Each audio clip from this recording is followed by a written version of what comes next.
Hello, hello. How's everybody doing?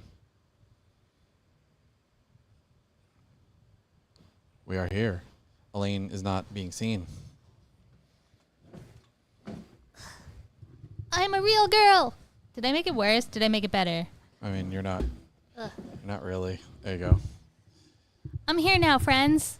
Hi, all you lovely kings, queens, and in-betweens out there. Welcome back to the channel where today we admit we finally hopped on the bag wagon and beat Baldur's Gate 3. The bag wagon. The bag wagon, you know, where they have all the bags. And on the wagon. We took our time, but we got there. We did indeed finally finish the game for the first time.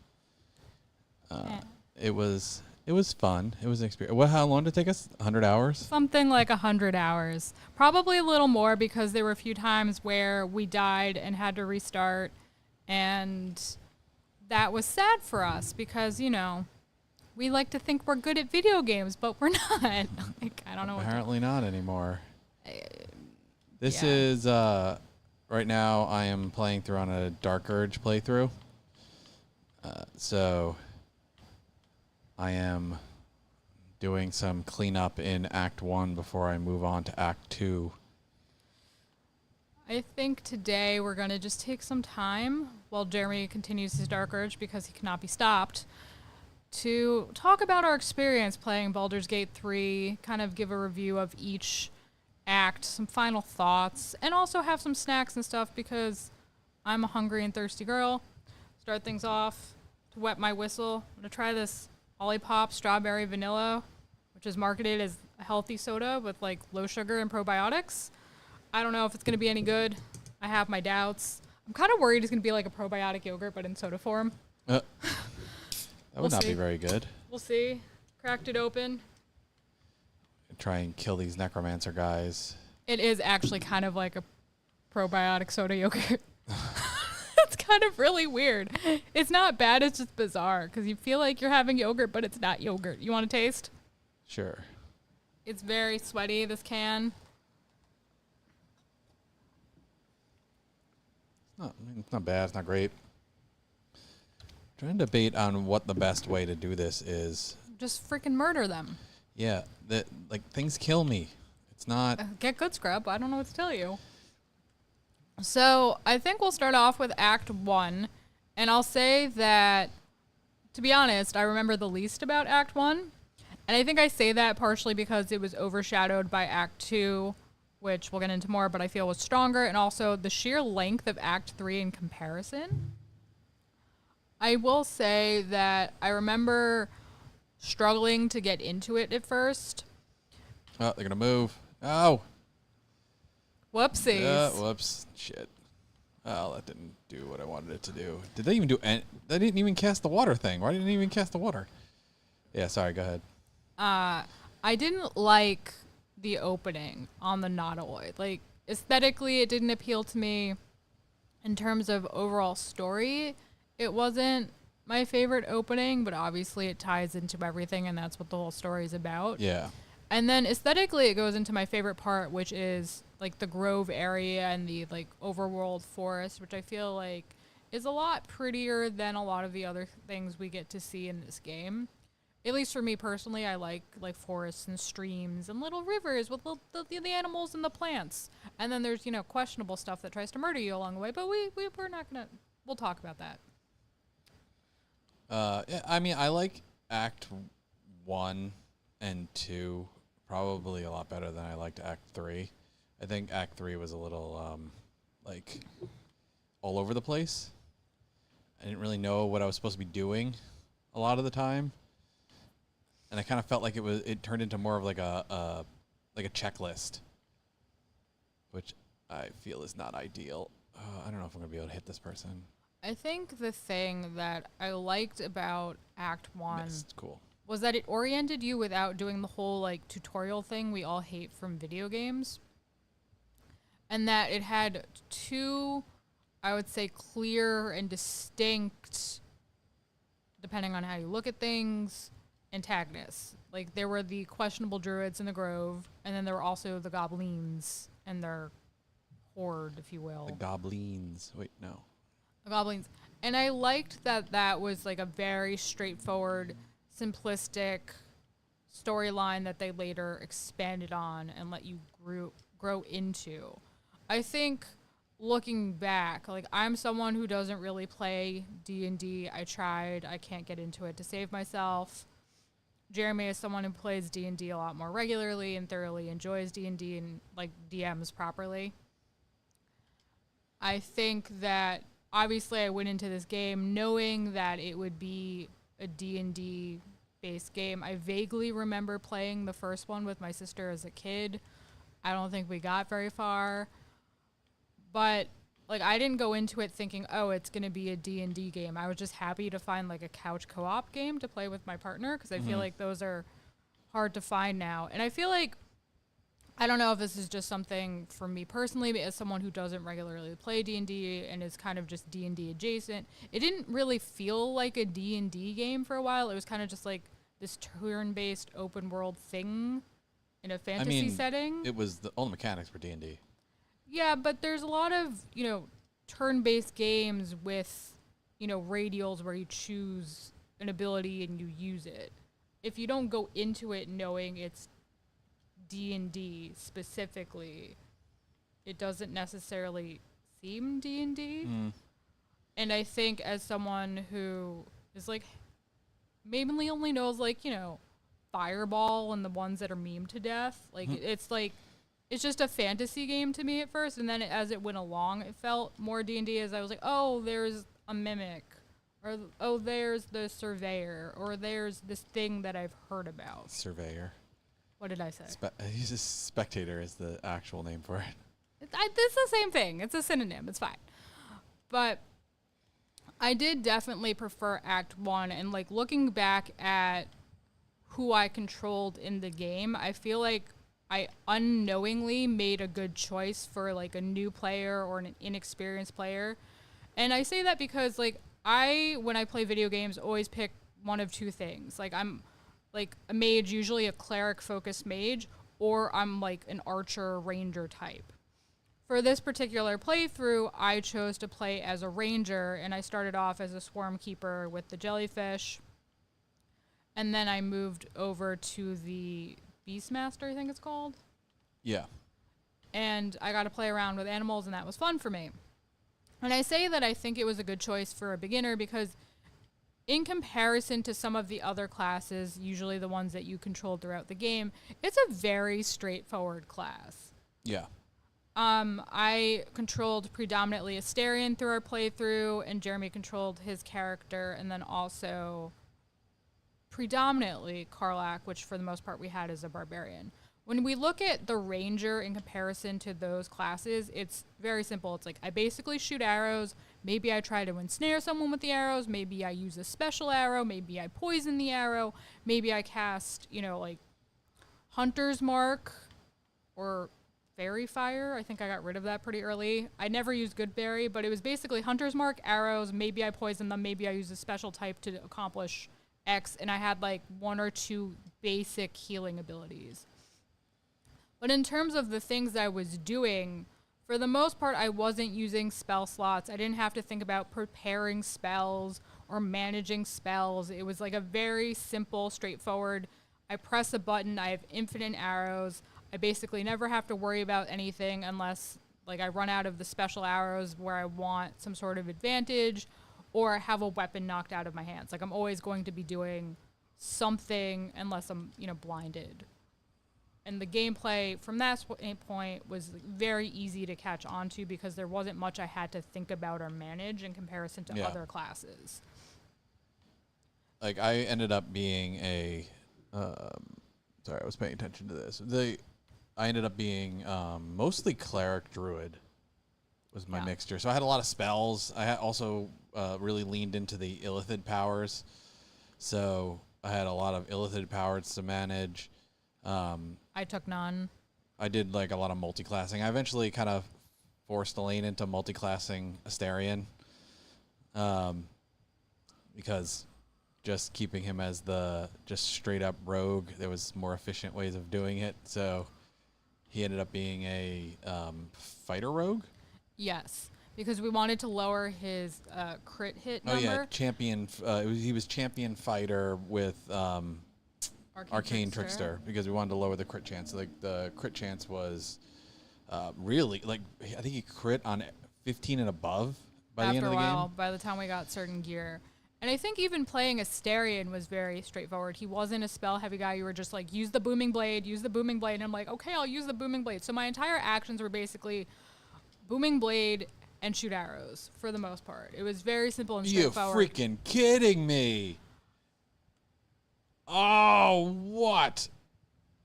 That's upsetting. We did miss a lot, especially early game. I will say that of Act 1, we missed to the point where it was just kind of like obscene. It was like 90% chance and we missed and we die. And I was like, well, that's cool. But I kind of liked that I didn't have to think super hard to catch on at first. And like Jeremy was the opposite. I feel like you agonized over every decision you made where I was just like, guy, just go with it. It's going to be fine. We'll figure it out. And you're like, no, Lane, we have to think this through. And I feel like the disadvantage I have as a person who's going into this not playing D&D is, I mean, I lucked into finding a class that was a little more straightforward, but if I had started with, you know, a cleric or a druid or, you know, even a wizard where you have to really think about how you're using your resources and your spells and your attacks, I think I would have struggled. And it probably wouldn't have been that much fun for me to try and figure that out. And I think the other issue as someone who doesn't play this game regularly, like I don't think about multi-classing. I don't like intuitively remember how to build a character optimally. I'm kind of just like going at it with your guidance. So I feel like... Wow. What was that, 3 crits? Well, I guess I was paralyzed, so it just was going to crit me. That's obnoxious.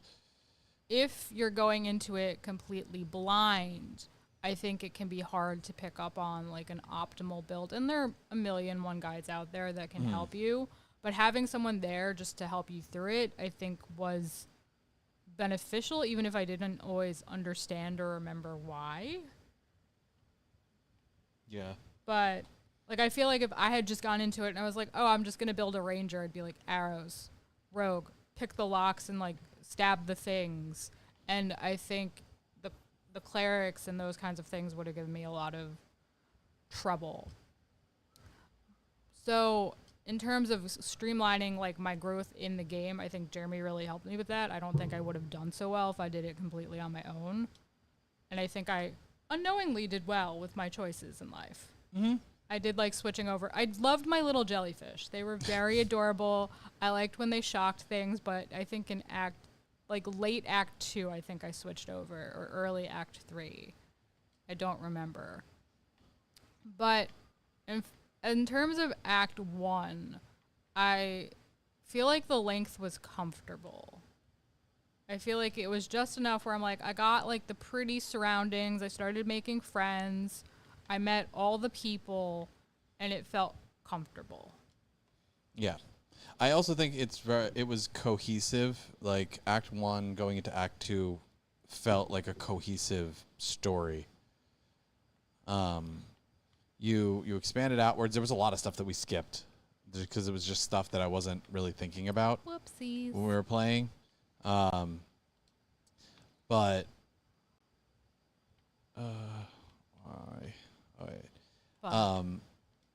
But I feel like when you go from Act 1 into Act 2, it kind of is telling that, single story thread. And you kind of get to the point where, we're going to talk about stuff throughout the game, so if you haven't finished it, but right now just till the end of Act 2. But it's like when you're building up towards Ketheric, I feel like everything's kind of leading towards that. When after that, it kind of is like almost like a different game. It's almost like a sequel game. I have to say, though, I felt like that opening and meeting the first handful of companions was a little rough. It's like you're gathering your crew. And I feel like my experience with each of the companions, like I had a very gut reaction to all of them, and my opinion of them basically didn't change throughout the entirety of the game. Like, the first person we meet is obviously Lizelle, and I was like, she's a little, rough around the edges. Don't like her much. It is insane the amount of crits they have gotten. And I think that's kind of true to what I understand of the Githyanki now, having played the game like they're an aggressive warrior race. And I was like, okay, I see how her personality plays into that. But it's like very like off-putting when everyone's like grumpy. Mm-hmm. And then you meet Shadowheart, who's also really, really rude, especially like early on in the game. And I get that you're just meeting these people and they're not necessarily going to be like buddy with you, and you wouldn't expect them to be buddy with you. But if you're going on this like epic journey as a group together, I feel like maybe just a thought, like they should have been like a little more civil, if not like close, if you know what I mean. She especially stood out as someone who was very unpleasant, and I had like a very strong, like severe hatred for this character from like the moment we met her. It's like, do not like Shadowheart. Sorry guys, don't like Shadowheart. I feel like the nicest two were Karlach initially, and also Asterion. He was a little more neutral, leaning toward like slightly friendly. Karlach was basically like your drinking buddy from. I mean, Asterion does kind of try to kill you. He does, but like even after that, like when you get through that whole like scene, he's friendlier with you than the others are. And then to an extent Will, and then eventually you go on and you meet like Halsin and everybody else. But I feel like Halsin seemed a little more guarded initially, but not necessarily unfriendly, whereas Shadowheart really was. Gale was interesting. I feel like you wouldn't really talk to him, and he always just wanted to sleep with you. That was just Gale. I really liked his tattoo. It was a cool tattoo. Gale had a big, nice guy energy. Reverberation. I feel like I'm missing a companion. Which companion am I missing? We talked about Will, who wanted to murder our girl Karlach, which I was not super thrilled about. We talked about Shadowheart. Talked about Asterion. Karlach. Karlach, Shadowheart, Gale, Will. I think we talked about Halsin. Jaheira. We get Jaheira later. We didn't get Minthara. Because she got murdered. Yeah. Sorry, guys. And that was that. But I do feel like the story was more cohesive. It was more comfortable. It was a great training ground. Especially because I feel like in terms of complexity, like goblins aren't like a difficult enemy in comparison to a lot of the other things you could be facing in D&D and this game as a whole. Yeah. They're not really doing anything complex. Like they call out to their buddies with the drums, and that's. And you can even like when I was doing my Dark Urge playthrough, I was really trying to go around and destroy the drums. So if I went into a new area, I would go destroy the drum first before I started combat. So then they're not getting the chance to summon friends. Oh my god, I'm paralyzed. And then the end of Act 1 was like the Forge and the Githyanki crash, right? The crash and yeah, I'm right by the crash. That's where I was here. I was not a fan of the Githyanki line so much. I think it was the first thing that started to feel long. Like, I feel like the stuff with the Grove didn't take that long in comparison to a lot of the other things in the game. Why didn't I get an action? Didn't I just action search? Why didn't I get my action? And the crush was the first thing that felt like it started to take a lot of time. But I also feel like it was the first thing that really started to dive into the overarching narrative of the game in terms of the tadpoles with the scientists who had the machine. The tadpole machine. Because I feel like at certain times this game was something I felt disconnected from, because you'd move through this space where it'd talk about, having the tadpoles in your brain and having to get rid of them or do something about them before you turn into an illithid. And then you kind of wander around and do other stuff, and then it would kind of pick up after a while, depending on what order you did things in. And you were like, oh yeah, there's that tadpole in my brain, isn't there? Should probably take care of that. Should probably do something about that. This paralyzing is getting on my nerves. And I think it started to get noticeable at the end of Act 1 and then grew worse as you progressed through the game to a certain extent, because I feel like the farther into the game you go, the more you talk about the tadpoles. It's just the time between the time you're talking about the tadpoles could be extended because the quests physically take longer on average. Yeah.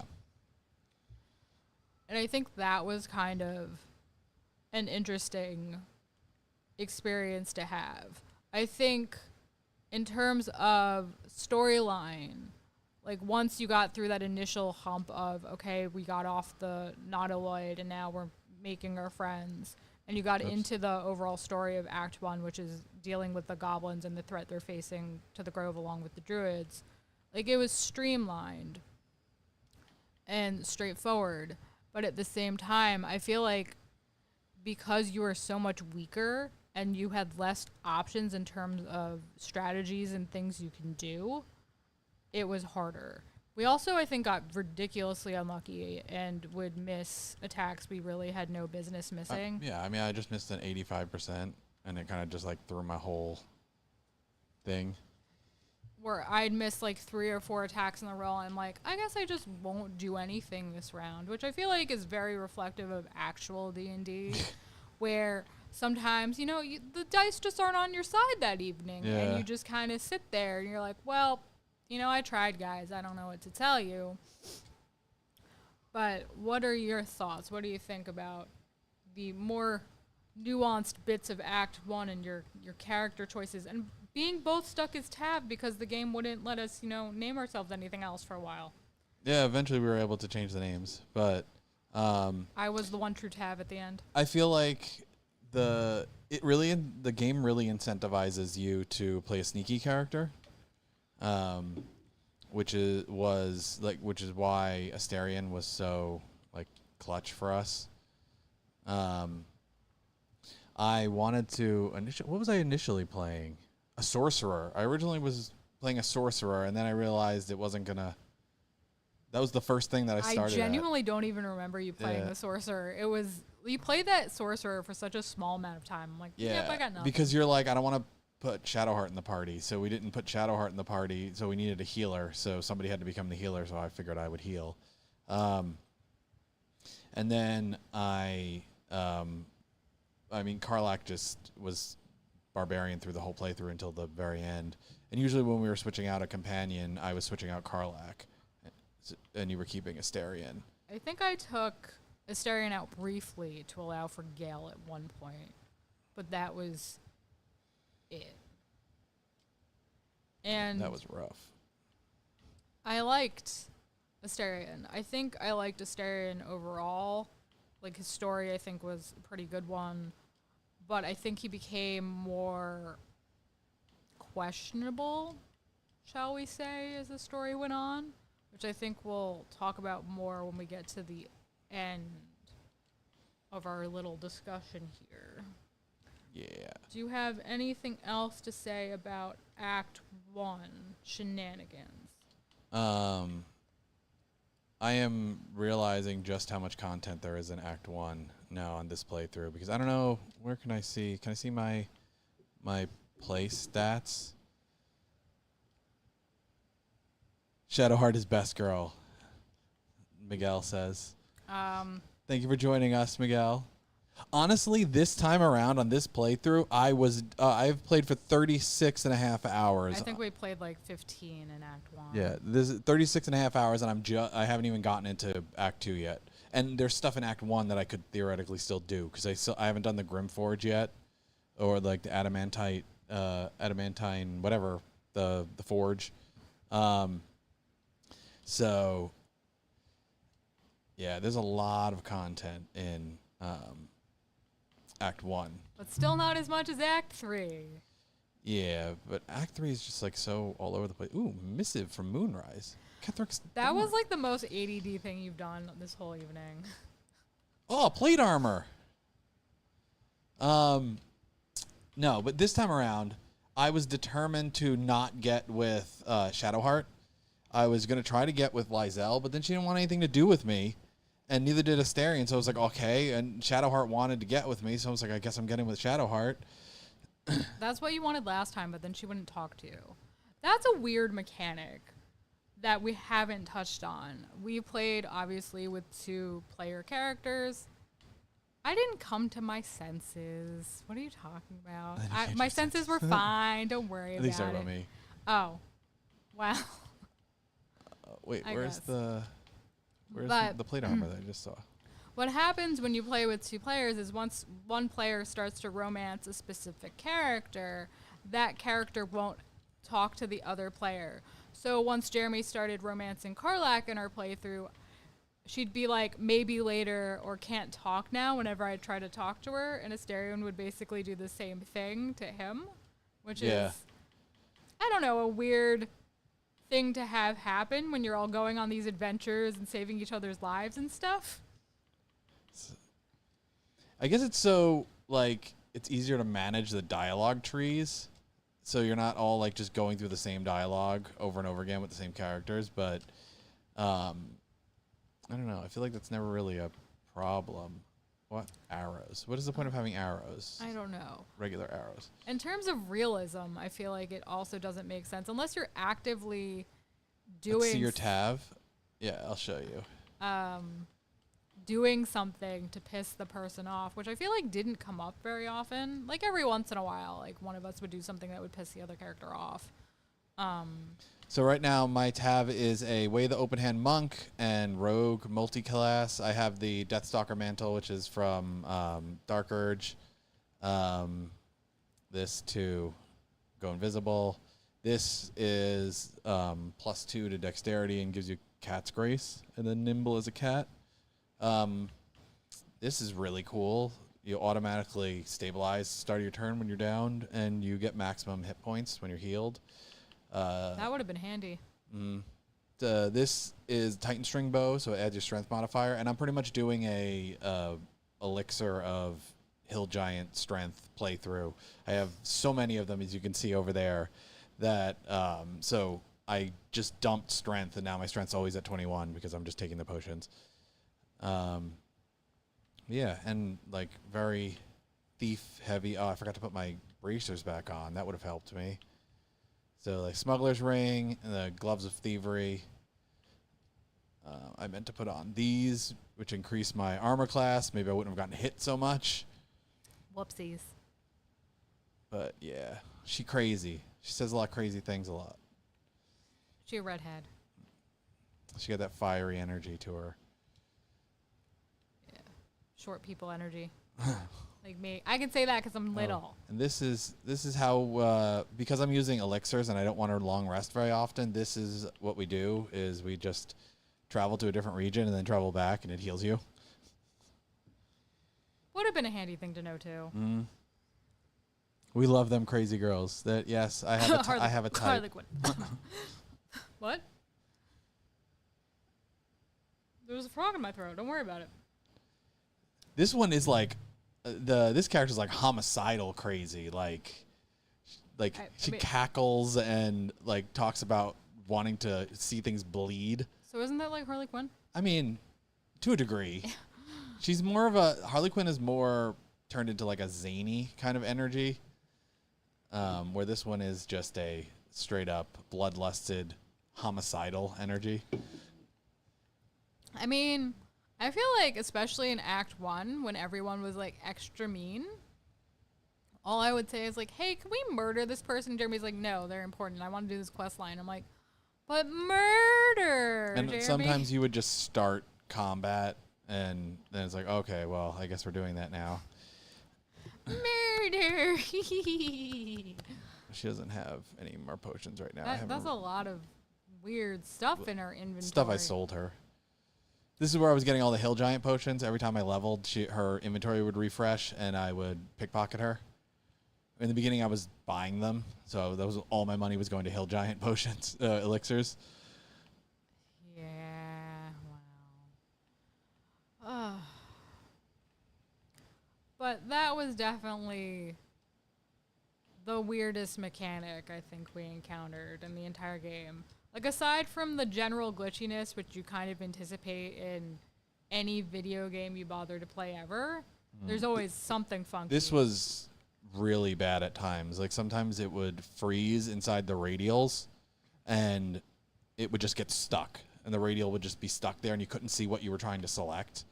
I don't know why it was having so many problems. I feel like as the game progressed, it got worse. I feel like in Act 1, like, it would just kind of, like, laggy a lot of the time. Sometimes things would disappear.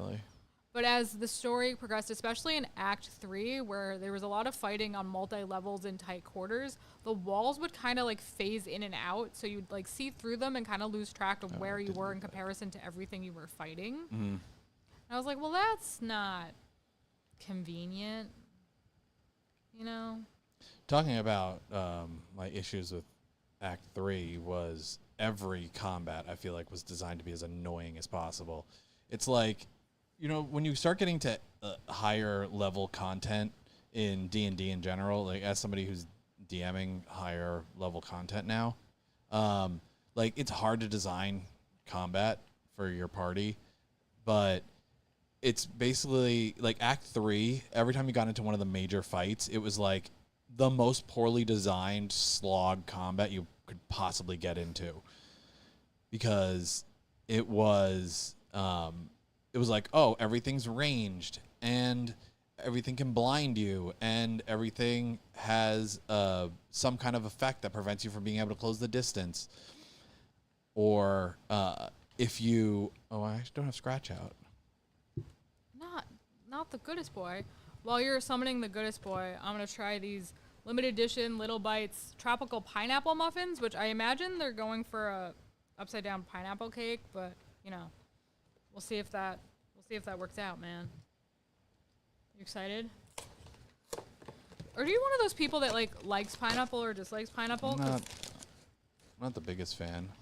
I feel like pineapple is a weirdly divisive fruit. The dude ain't here. The wizard dude ain't here because my gal is dead. Oh, Elminster isn't coming to visit? No. Spoilers. We'll share one. That is weird looking. They look so... They're very squishy and sticky. Bite. It tastes like a wet sponge pineapple. It's not bad. It smells very pineapple-y, too.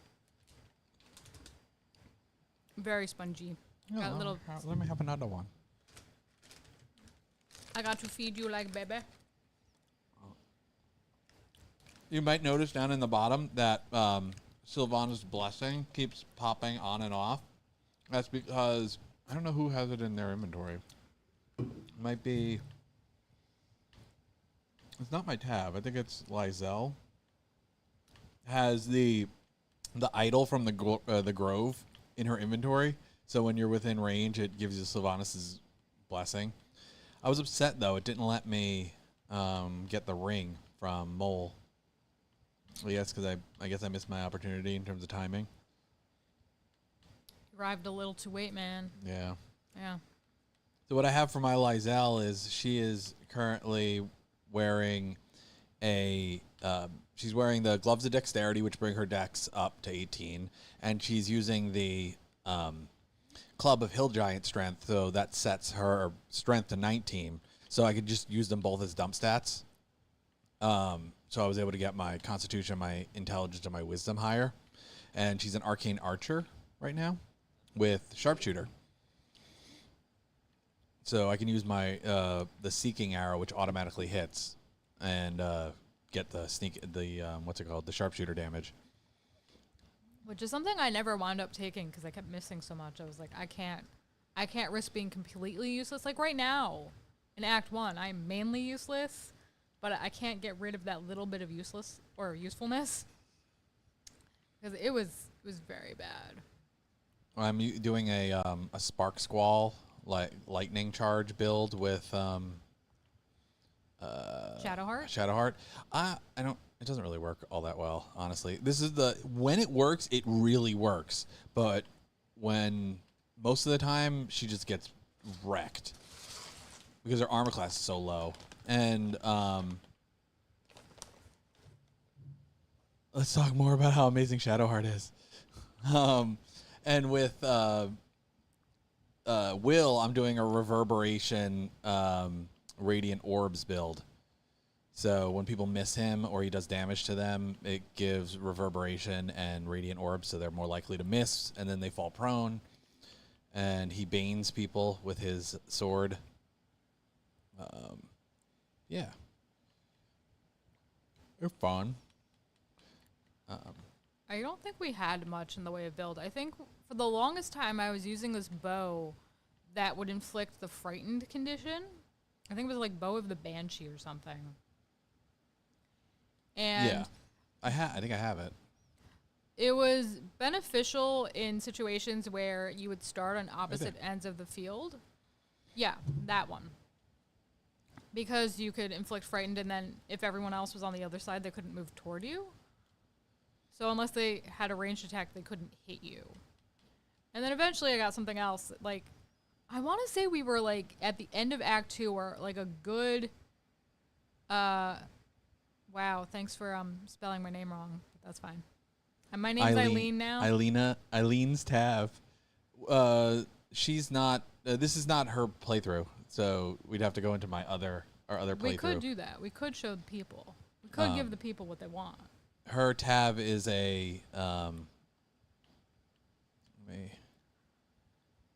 In Act 1, I was a swarm keeper with the little jellyfish. And I like the jellyfish because they're sparkly and they would fly around you at night and you had like little night lights because they were blue. And I liked that once you hit, you could do the shock action, which I think gave them disadvantage or took away their ability to There's react. my really messed up Tav. Why don't we go like back to the beginning? Let's go like all the way to Act 1 to show the people our sad little weak selves. Oh, this is the beginning of, Beginning of Act 3. Goes to show how much time we put into this game together, after work, before work, depending on things. Oh, there was, people on... All still... This is Act 2 now. No, this is... That's Act 2. Because last light in. That's before I got messed up. Spoilers. Well, I mean, you can see it's before I got messed up. I know. Spoilers. But... This is in the crash. I decided to switch from the Swarm Keeper, which we were kind of testing out because we weren't really familiar with it. I got the input from Lakota and Jeremy about what to be, but really I went with Lakota's opinion because, he had no stakes in this game. I'm going to go just to one of our camps in Act 3. But then they can't see the jellyfish. Oh, you wanted to go back to see the jellyfish? Yeah, the jellyfish. And... Oh, he a big guy. I don't even remember that guy, but he a big guy. That's the guy from... There, you can see them light. now. There they are. A little jellyfish. And I liked that. And then I tried to teleport with them. I think they had a teleport ability at the end if you hit somebody. It never really worked. It never worked. Mostly you just got the little zappy ability. That's pretty much what you used. So you'll make the desk all wet. You got to do something about that. That's my thing that I use as a mouse pad. That's okay. So... Yeah, at this point in the game, I'll show you her Tav. Oh, wait. Can you... Is Elaine's Tav named Maddo Schmart? No, I was always Tav. I was the one true Tav. This is before I think you became Leona. Yeah, we were both still Tav at this point. So I always take Shadowheart's clothes. And then, because I don't like a lot of the early game armor, I just wear my camp clothes most of the time. And I think I'm behind you guys a little bit. Because you're not currently linked to me. That was what I was actually wearing. Doing great. But I think the camp armor looks better. Except for the shield. The shield's very tacky. Yeah. Do not approve. I didn't even have a ranged weapon attached. I guess it didn't matter because I was just spellcasting. No, I got There's the Karlak. She was doing the halberd thing. Here is Elaine's tab Jellyfish! wearing Githyanki armor. I get a jellyfish. Oh yeah, and Asterion had the bard hat because we wanted him to look dashing or whatever. Yeah, it didn't help him at all mechanically, but we liked having him in the cowboy hat. I had Lizelle in a cowboy hat for a while. There's all the jellyfish. And Asterion with his cowboy hat and his like thievery armor thing, dual wielding. Golden basket cookie tins. Hot cocoa. I mean, it was not a great build. It took us a really long time to get good gear, especially for my ranger. I feel like my ranger was always the last person to get shiny new things. I mean, because all you did was just shoot a bow all the time. So No. the what's good we're not at nighttime, because if we were at nighttime, half of our camp would be naked. Because when we changed all the clothes, it wouldn't let us put the clothes back on them unless they were actually in our party. So I had to switch them out to put their clothes back on. It was an issue we had. Everybody forgot about their clothes half the time. Uh-oh. You're welcome.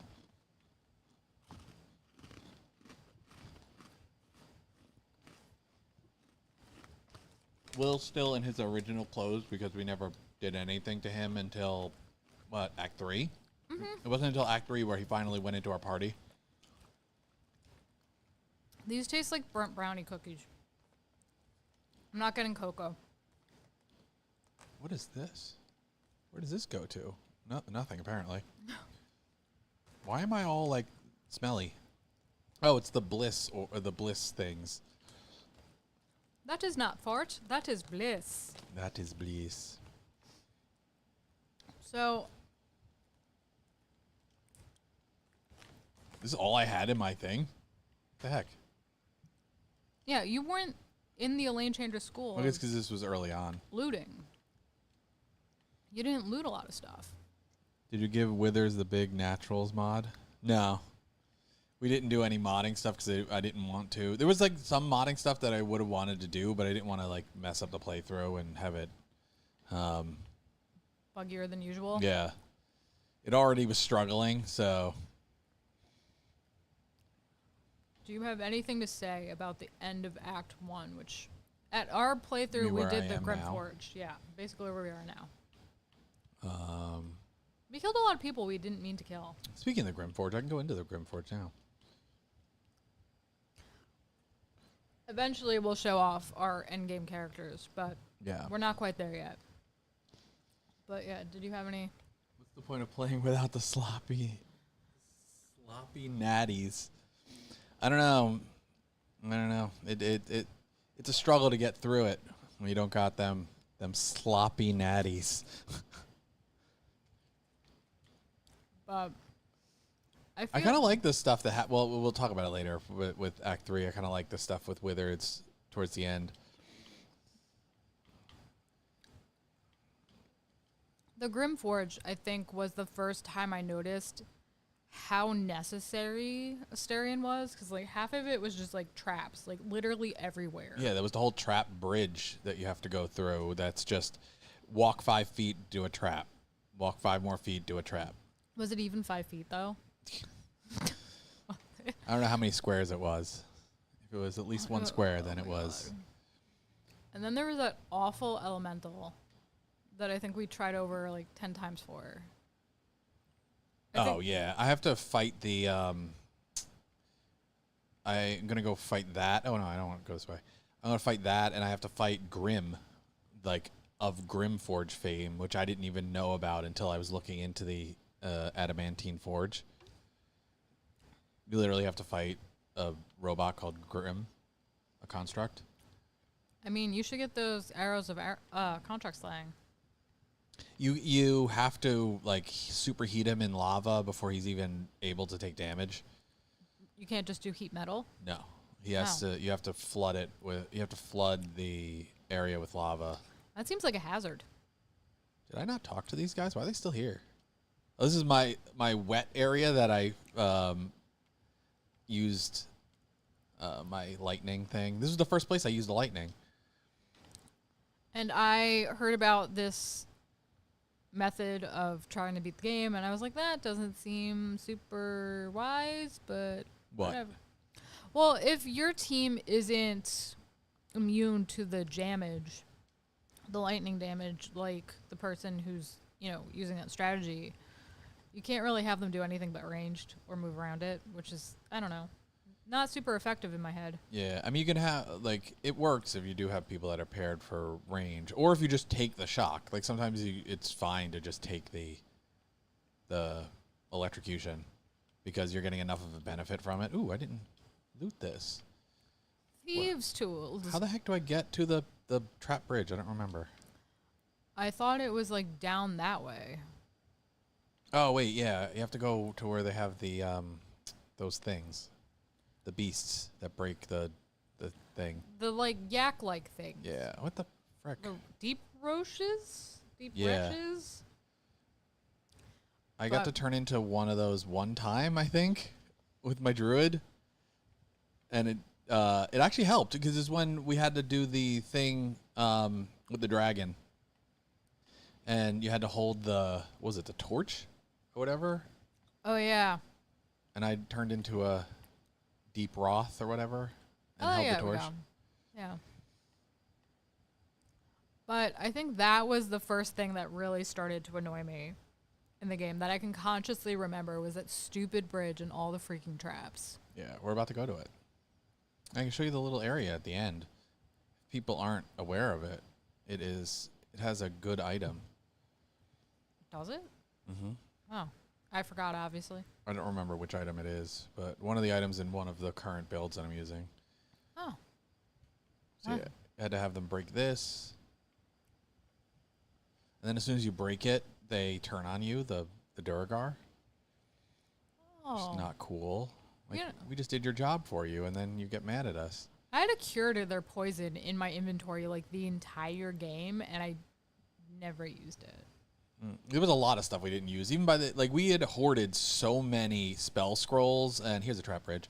So many spell scrolls and elixirs, and we barely used them at the end. Like right now, I'm using the Hill Giant Strength, and I'm using what's this one called? Elixir of Bloodlust. So when she kills something, she gets an extra action. But yeah, if you go towards the end and you lock pick the gate here and disarm the fire trap, there's a chest here. I don't see a chest anymore. Where did it go? I think you're filled Oh, with here. lies. This is a chest. Oh. Only sort of filled with I lies. don't remember what was in it, but one of the good items is in it. I also have a Pokemon snack. Pokemon snack. It's shaped like a Pokeball, and then it opens. I'm gonna see if I can.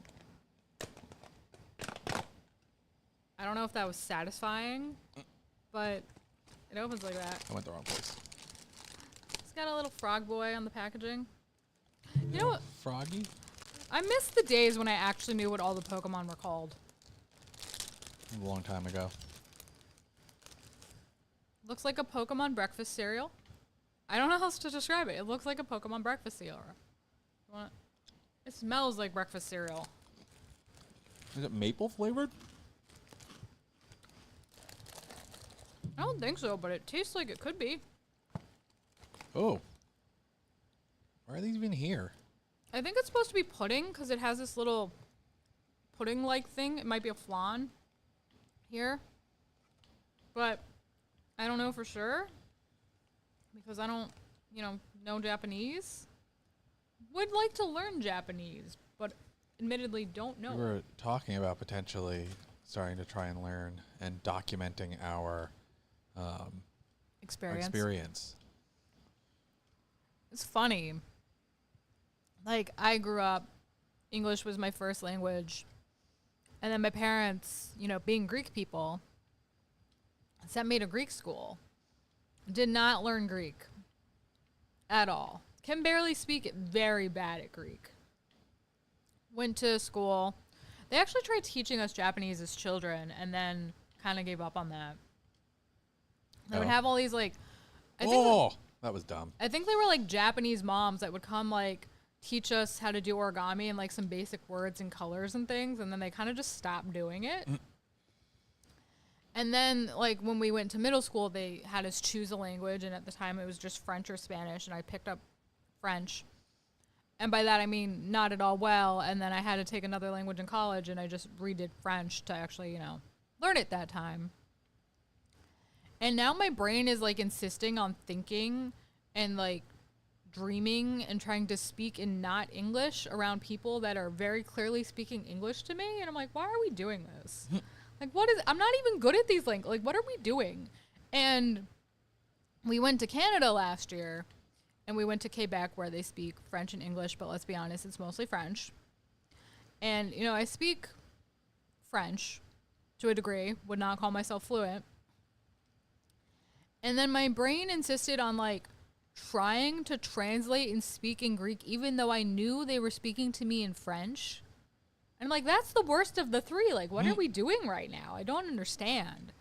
It was a very peculiar experience, as was trying to find my way in this thing. I feel like this is the first area where I really felt like I didn't know where I was going.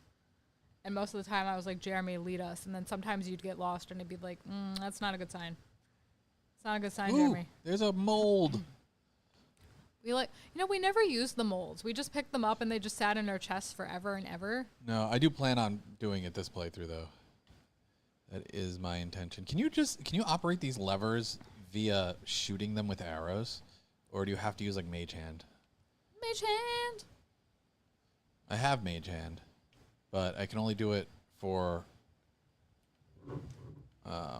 10 turns once per long rest. Oh, you can move it with arrows. Now that my other soda is almost done, I'm going to try this Gara watermelon flavored Ramune. It's distributed by AsianFoodGrocer.com. There's spaces between Asian and food and grocer, which is kind of interesting.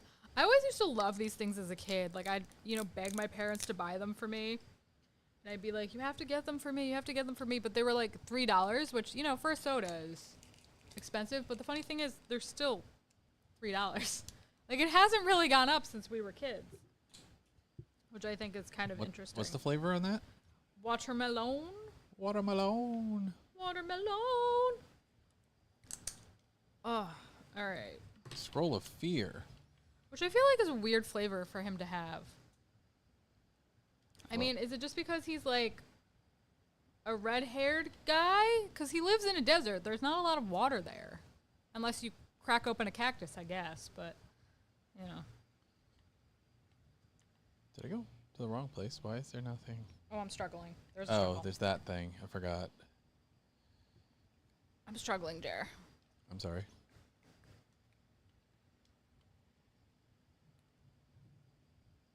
I feel like these were easier to open when I was a kid, which is weird because I was a lot weaker as a child. Maybe I was more determined. That's it. I had the child determination of, like, sugar on the horizon. So there it is. I always liked how they look with a little. Wait, where did Scratch go? The marble. He probably got left behind. He's not even showing on my thing.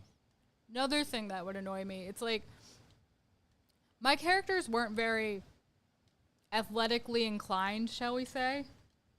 In terms of, I mean, your Tav was not very good at many things. So whenever we would initiate a dialogue, that's fucking gross. Whenever we would initiate a dialogue, if it was her character doing the dialogue, I'm like, okay, well, we're gonna fail whatever this check is. And then I didn't those few times, and I was like, ha, so there, Jer. It tastes like they burnt a watermelon. What? That is, I don't like that. We reject you, oh soda. Do not like it. It's gonna go on the floor. It really did taste like they burnt a watermelon. In a weird way. I don't know what that's about. But, as I was saying, my characters weren't very athletically inclined, because Astarion and my Tav maxed out on dexterity very early, but, like, strength was not a skill they really had a lot of. So sometimes I'd try to, like, jump a thing, and Astarion being even worse at strength than my character would just not be able to follow. And I'd, go places and I couldn't get him there, and I had to come up with inventive ways to get him places, which I found a little frustrating. Usually, if they were tethered, the computer would kind of figure it out for you, but there were a few times, especially later in the game, where it's like, we're not doing that. I was like, well, that's really inconvenient, because I'd like him to be able to, like, come and help with this quest. But hey, waypoint.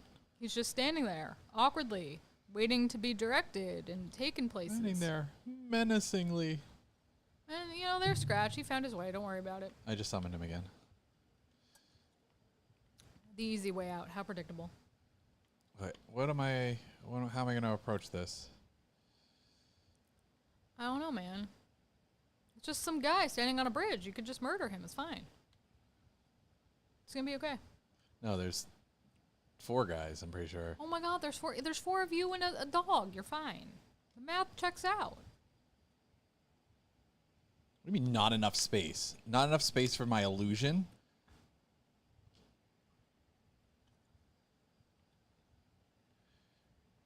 Come investigate. Oh, I guess they don't investigate because they're armor, so they don't care. Okay, well, fine then. So, I think that basically wraps up my thoughts on the Grimforge where Jeremy is now. It's the first place I felt like we were starting to get lost in too many traps. Lost in the sauce. You have anything else to say about Act 1 before we start focusing on Act 2?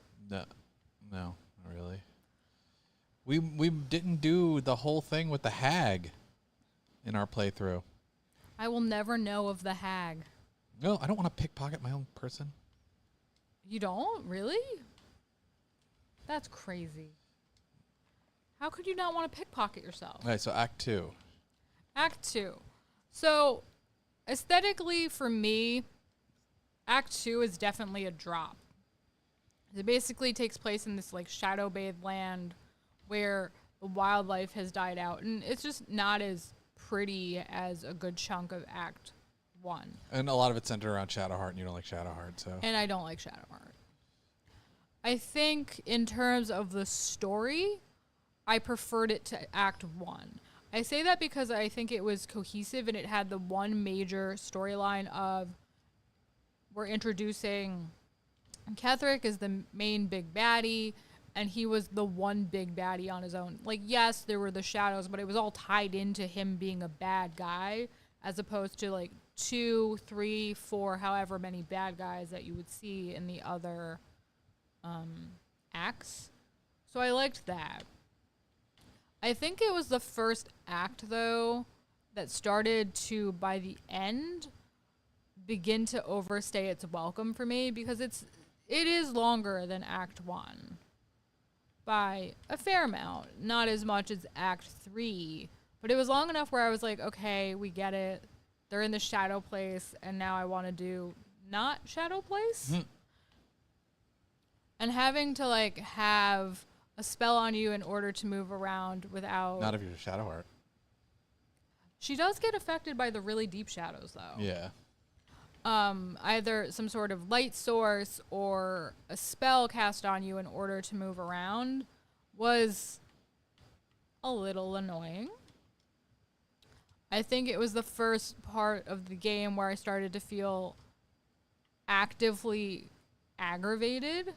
I think there were some things that were frustrating in Act 1 because we just weren't hitting, so we'd go down in situations where I didn't think we'd go down. Like when we were fighting the hyena things. Oh, yeah, that's always difficult. There was this one fight, like, in front of the cave before you get the box for the delivery. When you fight the, what are they called? The hell are they called? Well, whatever. They are the hyena things. I cannot remember what they're called for some reason. Just the hyena things. Gnolls. So, there's this group, you fight of them in front of the cave. We could not hit them to save ourselves. And I think we wound up with like a bunch of characters around 1 and 3 HP. And at the end, there were the guys you could talk to that were hiding in the cave and some loot. And me, having gone to my own school of looting stuff, wanted to go and get the loot, but there was like a fire around it. So my character went down, and I think was it Karlak that died on the fire too, or was it Asterion? Might have been my character. One character from each of our lines died on the fire, and then we're like, okay, we'll go and help them, but it was on the fire. So when my character went down and his character tried to help me, they also went down because they died from the fire damage because their HP was so low. And then we're like, okay, we can't help each other because we would help each other and then just instantly die on the fire. Like, we tried healing, and then we're like, okay, this isn't working. We're just dying to the fire damage over and over because it's only 1 HP. Oh, and we died too quickly to started move. Combat with all of them. It's not what I was attempting to do. So eventually we had to go get water to throw on the fire so we could heal our people. And then we were like, we have to save. We can't go on the fire again. Fire is evil. I've learned fire is hot and evil. We can't do fire anymore. No. And it was like a 45-minute just like nonsense thing we had to do because we didn't want to repeat the combat. But Act 2 had something that was actively, as game was designed, just like infuriating. And it being part of Shadowheart's storyline aside, I am You can't jump over this. admittedly not a fan of Shadowheart. Her trials with Shar are some of the most frustrating things I've ever seen. Specifically the one where you're supposed to navigate the path in the darkness a specific way. And if you step just a little too far, your character just dies and winds up at the beginning of the challenge. Mm-hmm. I was like, what? Hey, that was annoying. Oh, And that was like another 45 minutes of just like trying desperately not to walk too far. And I'm like, what? This is... Who thought this was fun? That's what I want to know. Start this in a better manner. Who thought that would be like a good time? I don't know. Oh, also, I also didn't want to tell you the, like, some of the things that I knew because I had already played through them. So, like, you have the mirror match one where you are facing copies. So I didn't want to necessarily tell you that, but I, like, kind of pointed out the clues that they give you. And I figured it out pretty quickly. I don't think I need to do for that one. I had trouble identifying them, though.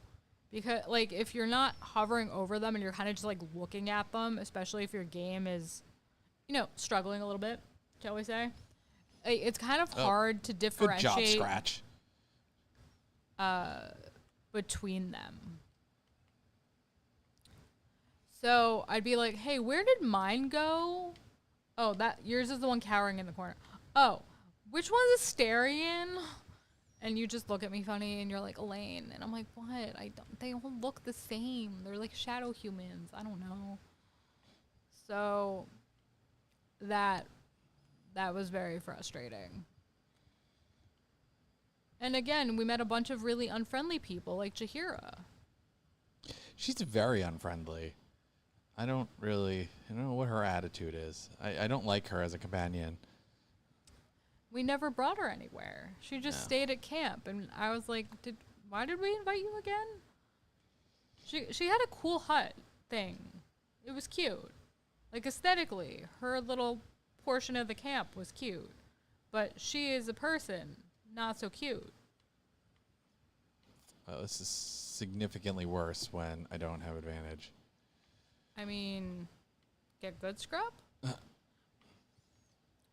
I think that also, and this is such a weird comment to make, was the part of the game where the camps started getting confusing, where I'd wander around the camp just trying to find the person I wanted to talk to for a while, because they started getting more and more spread out. Mm-hmm.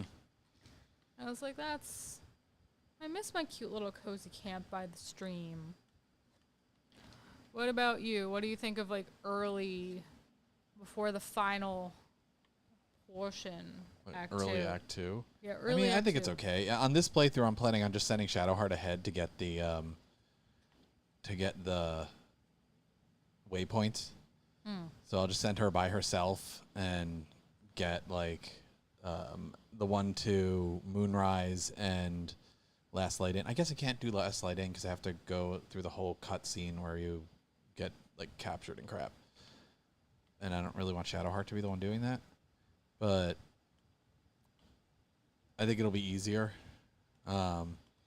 Last time we ended up getting a blessing and not even having to use the moon lantern.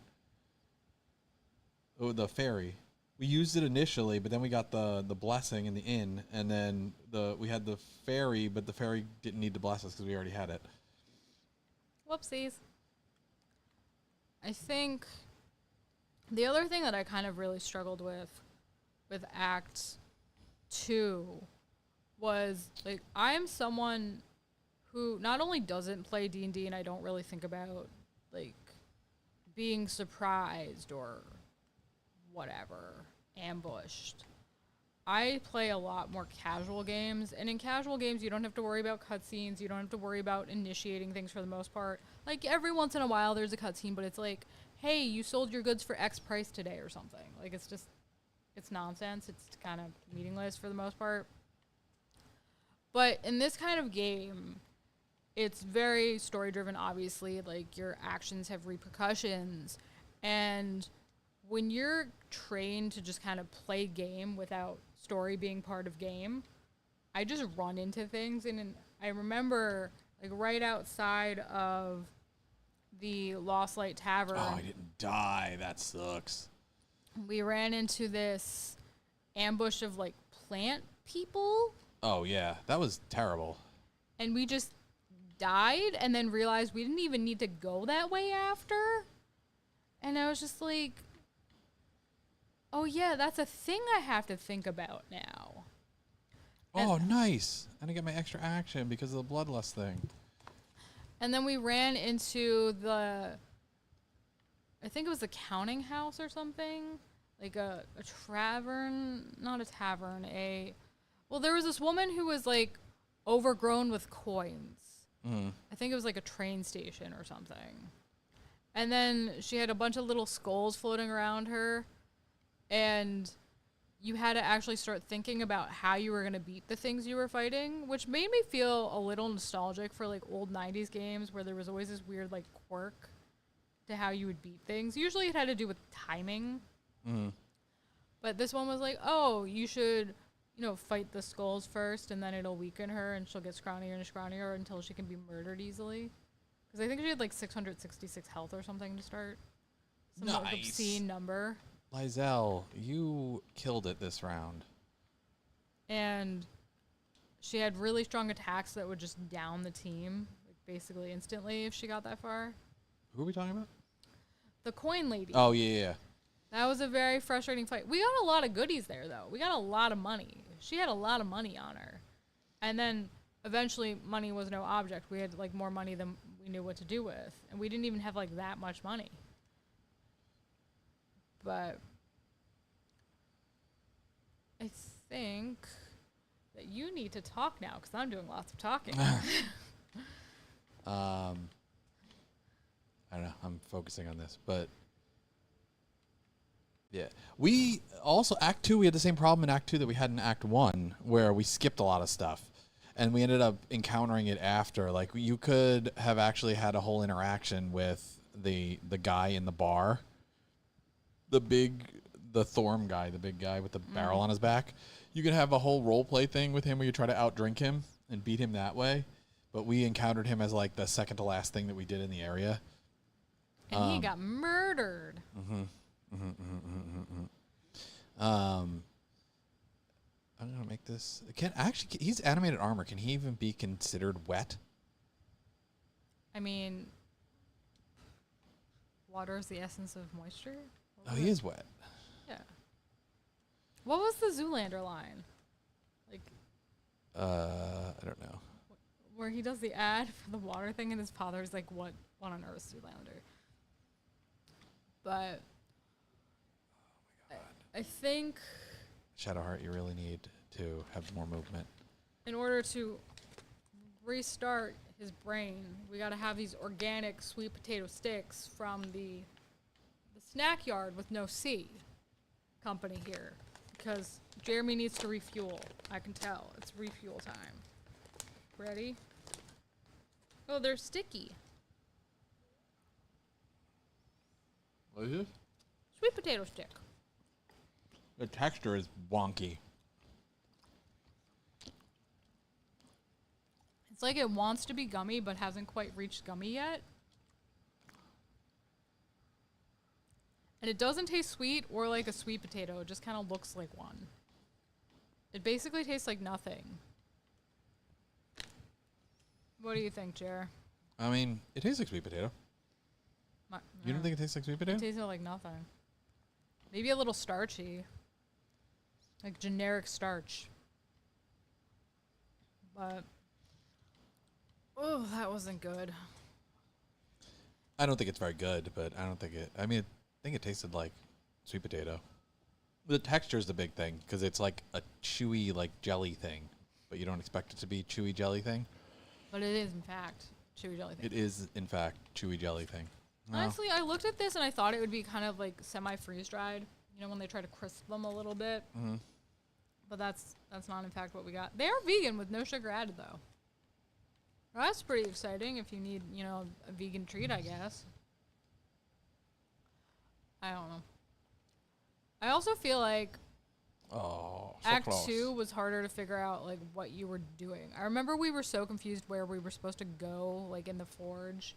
We couldn't figure out, and by we, I mean mainly you, because I can't be bothered, how to use the forge to actually make the adamantite stuff. We never actually did that in our playthrough. We tried, and then we were like, and gave up. No, because I thought we had to use the slag, but you don't have to use the slag. You use the actual ore. Oh, that's not cool. I have advantage, and I still didn't get it. That's not cool. But I'm planning on doing it now. That's what I'm heading to do now. So maybe by the end of the stream, we will see you actually do the thing I that don't we didn't think manage so. to do. I mean, I can have the wishful thinking if I want to, Jeremy. The wishful thinking. That's the forge down there. Yeah. You can get there. It's not that far. Stuff. Oh my god, hit him. Jesus. Jeremy gets very aggressive when he plays video games, and it's kind of scary Dark sometimes. Justicar. Justiciar.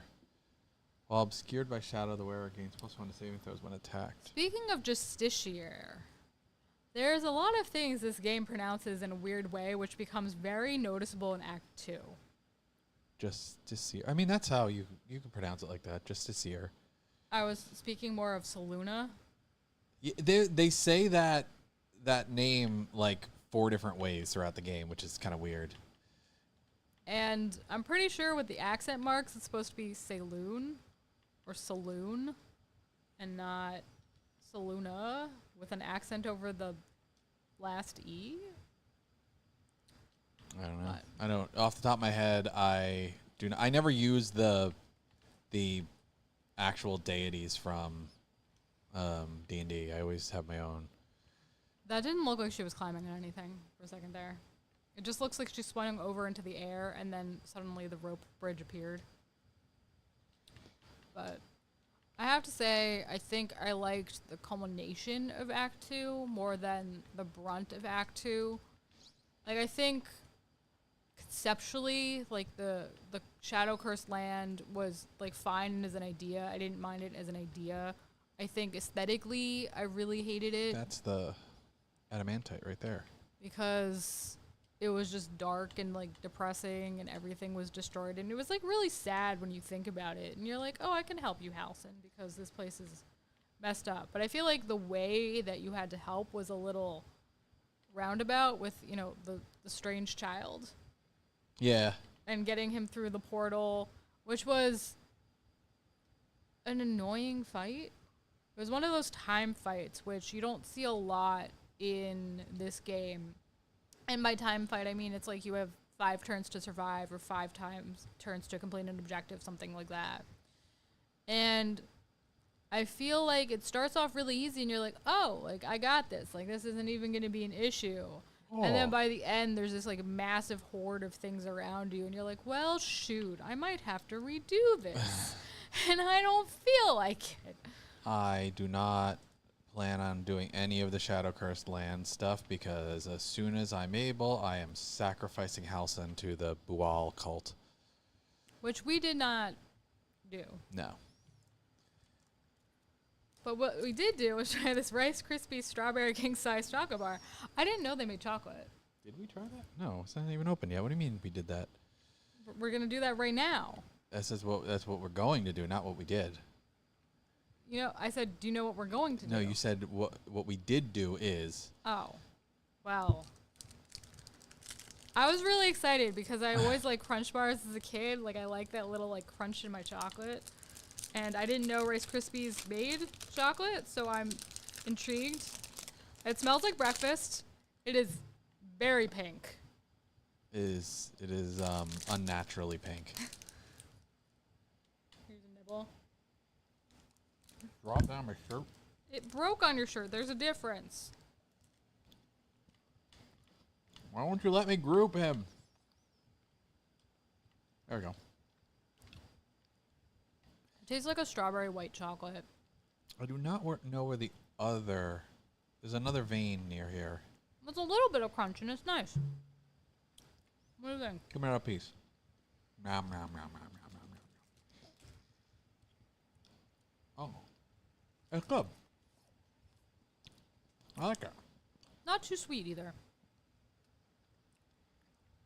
But you don't like Halcyon. He's boring. And he doesn't do anything once you get past the... Oh, there's the other vein. What makes Halcyon boring? He's just boring. I don't know. He's just he's got weird energy to him. You just don't like hippies? I don't know. The last conversation, when I was trying to get him to join my party so I could sacrifice him, before I realized I couldn't, I was having a conversation with him where apparently I said some awkward stuff to him during the celebration in the camp after you defeat the goblins. Oh, no! Oh, I am surprised. They got big nosies. Look at their big nosies. Am I gonna be okay here? Well, I guess I could switch to my other party members. But you were saying Halcyon's boring? Yeah, I know, because there's nothing to do with him once you... Oh, I hate when it makes you join the battle when you're so far away. That was another frustrating mechanic where you'd be like 2 rooms down and it's like, hey, you're in combat now. And I'm like, I can't even see the guy that you want me to murder. It was strange. Ah! I think, like, what I found interesting about Halcyon and also Jaheira, although I feel like it was less obvious with Jaheira, is they're the oldest companions that you can have. And Jaheira is actually older than Halcyon. Mm. I think she looks a little younger. But what is that? How many of these things am I going to have to fight? I think it's interesting that we're surrounded by these characters who look like they're in their 20s or so.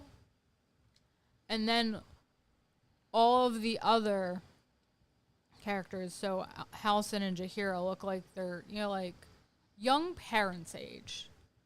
You know what I mean? Yeah. Like, just had their first kid, like late 30s, like, although people have kids younger, but, like that 30s, 40s kind of age.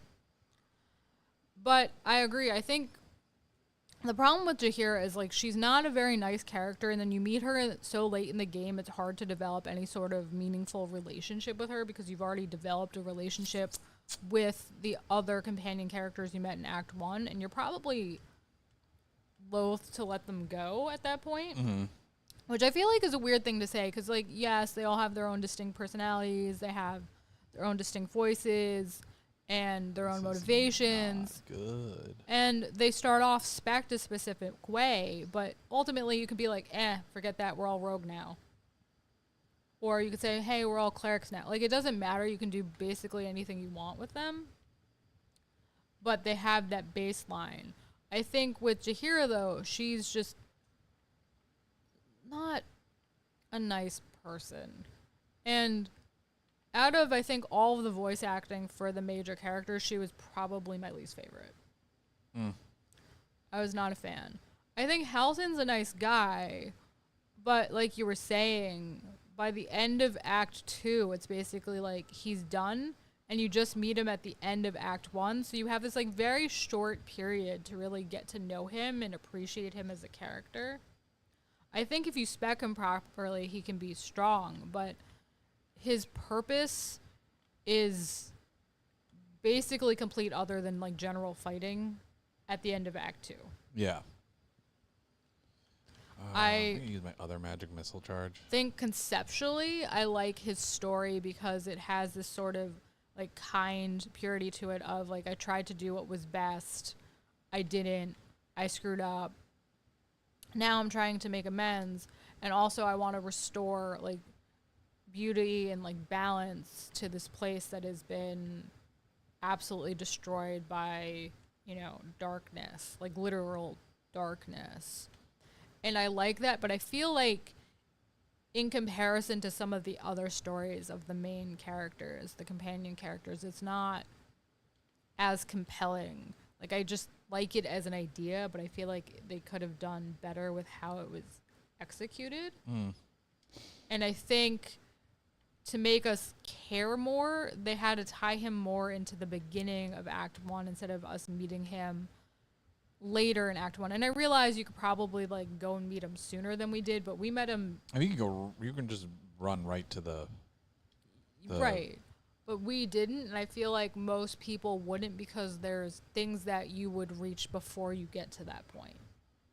Like if you look at how you're dropped off on the map at the beginning of Act 1 and kind of where you're generally led, like it's like, hey, go to the Grove, and you hear about Halsin, but you know, he's not physically there. He's in a prison, and in the grand scheme of things, like the map of Act 1 is not particularly large, but you're going to reach other things before you get there, which you're probably going to do first because you're like, oh, well, this is here. Yeah. Unless you go out of your way because you know you can get him and you make a point of getting him, or, you know, you've played before and you're like, well, wow, I want to get him now because I didn't get to experience him much the first time I played. But I feel like you have to go out of your way, and it's not like a natural progression of how the game is designed to go after him first and have this longer, more expansive why? experience with him than the Yeah. other companions. I also think because, especially someone like Shadowheart, or to a lesser degree, people like Karlach and Asterion have a much bigger role to play. And the things you would use them for are, I don't want to say more necessary, but like more necessary and more commonplace than what you would use Halsin for. It just doesn't make sense to do stuff with Halsin. You're not. Yeah. I mean, you could just, and it doesn't matter if you want to play like a druid or whatever, because you can just turn any person Right. into a druid. What I said before, but it's like if you need to use Shadowheart, or not you need to, but it makes the most sense to use Shadowheart for a longer portion of the game, and it makes more sense to use Asterion for a larger portion of the game, you're probably just going to use them instead of respecking, especially if you're bad with money management. But I think the real shining star of Act 2 is definitely Ketheric, who is posed as like the big baddie with this very long history that you kind of gradually unfold as the act goes on. He also has probably the best voice acting in the game. Is probably what's his name? Not Donald Sutherland. What's his name? J. Jonah Jameson. The guy who plays J. Jonah Jameson is his voice actor, and it comes off as really natural. I think having him get to be the focus like really allowed us to get to know him as a Oh no. whoopsies. Get to know him as a villain. And I feel like not sympathize with him, but like understand why he was doing the things he did. coupled with like the voice acting and the fact that there wasn't a lot of other stuff going on in Act 2 to bog everything Do down. I not have any healing potions on her? Do you mean a scroll of revival? No, she's not dead. She's just because she automatically stabilizes. So, and I guess she wasn't on fire. Do I not have any healing potions on anybody? Get good, scrub.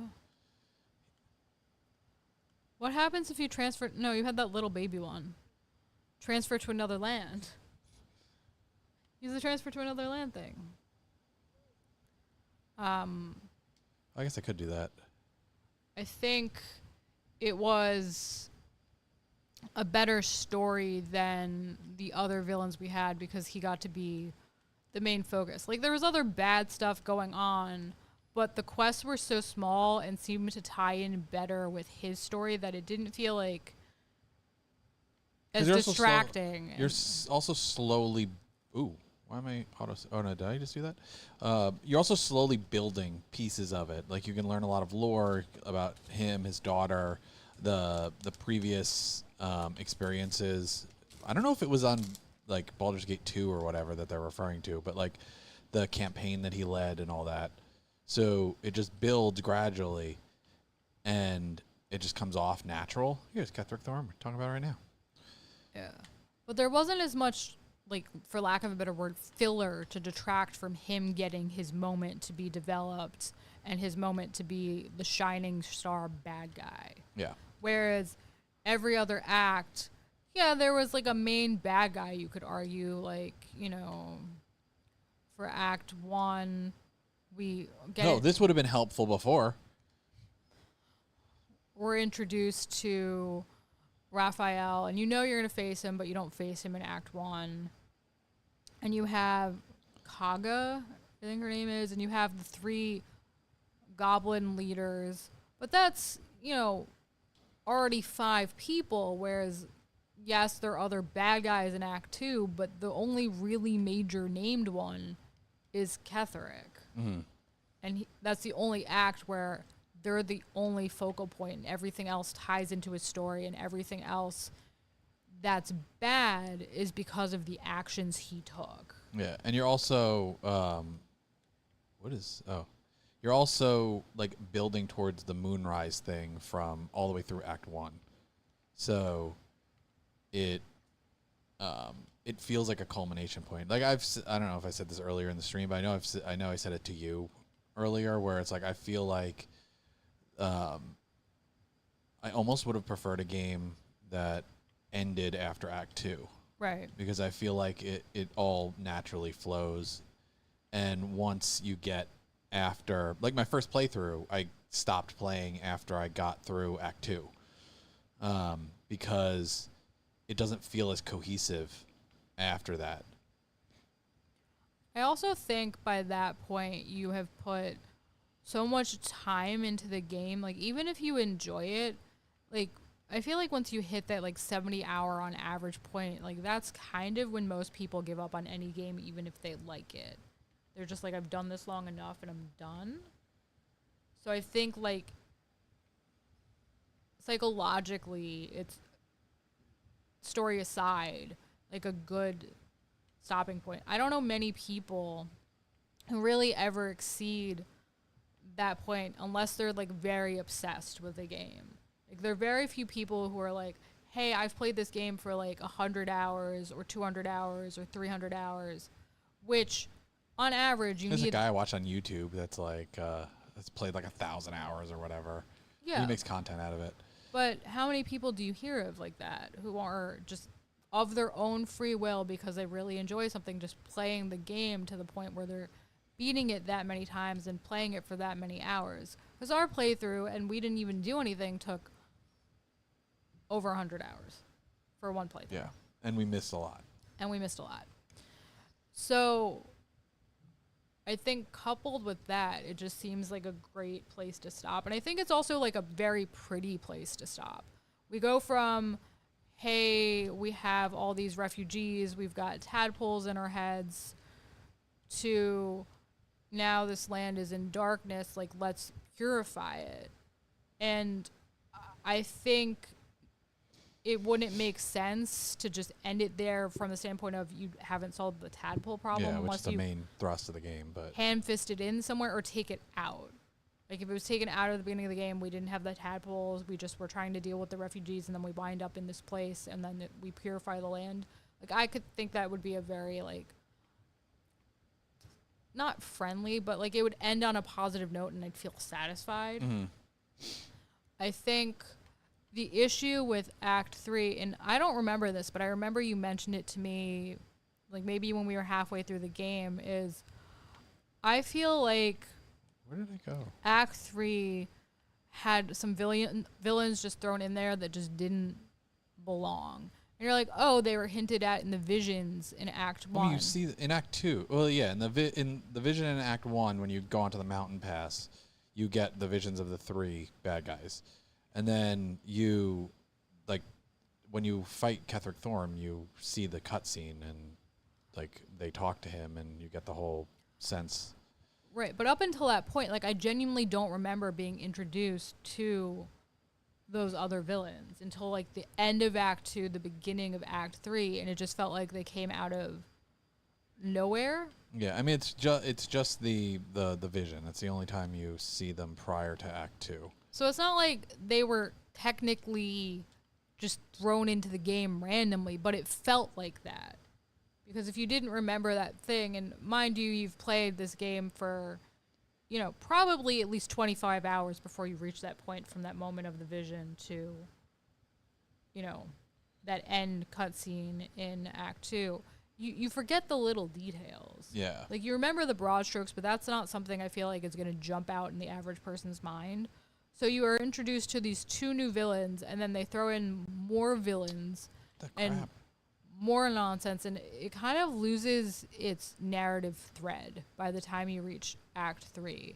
And I feel like it starts to add things that just, in my narrow view as someone who does not really play D&D, didn't seem to fit with my understanding of what D&D was. I remember we get into the beginning of Act 3, and we come upon this, like, traveling circus eventually. Like, essentially, it's a traveling circus. And I was like, why is there a circus? Circus of the Last Day, isn't that what it's called? Oh, I'm encumbered. What the crap? And I guess I don't need all of these daggers. I think it would make more sense if it was, like, skinned as a sort of, like, traveling acting troupe. Like, that seems to fit my concept of, like, medieval fantasy much more than a circus. Like, to me, there's something about a circus that seems modern and just kind of broke my immersion in the game. But I don't know if that's just me. I think it's just you. But, like, it had, like, clowns, and I'm like, well, wouldn't you just call them a jester? Oh, yeah, dribbles. Because I feel like even the terminology didn't quite work, and maybe I'm nitpicking because, like, I'm obsessed with language and words, but I was like, that's bizarre. And the other thing... I mean, you don't play D&D, so you don't know, like, sentient amulet. The other thing that kind of annoyed me, like, just aside from the circus feeling out of place for me, was how there were events in the circus, and I liked some of them. There was one that you did where you were being questioned about your relationship with your, like, partner in the game. Mm-hmm. And I was like, oh, that seems fun. Like, I'd love to do that with Asterion. But I leveled up. Spoilers, it winds up not being like a circus worker. It winds up being Orin. And every time something interesting happens, she pops up and it's just like Orin disguised as somebody. And I'm like, I was enjoying that. Like, why do you have to be here right now? Let me have my fun. And that bothered me. In addition to everything starting to get all over the place. It's a monk manifestation. I have such a good... her face looks so weird right now. I have such a good amulet on her that I don't want to switch this on there, but it's nice to have the key restoration. I mean, I guess... She look a little sweaty. I could theoretically just switch it on when I need to... Well, I mean, I'm standing over lava, so... I mean, I guess that checks out. But what did you think of the circus in terms of Like the I said, events that's in where the I circus? stopped the first time I played. So you didn't really like it either, but not as much from the standpoint of like this seems out of place as I don't enjoy this content. It got to the point where the world opened up and I just didn't know what to do. So I kind of got like analysis paralysis where I was like, I no longer had a straight forward narrative path to follow. And I didn't like that. Like, I tend to like games where like you can have choices, but it's clear where you're going. And I feel like that was the point where you kind of hit a spot where you can do different things. And I didn't really like that.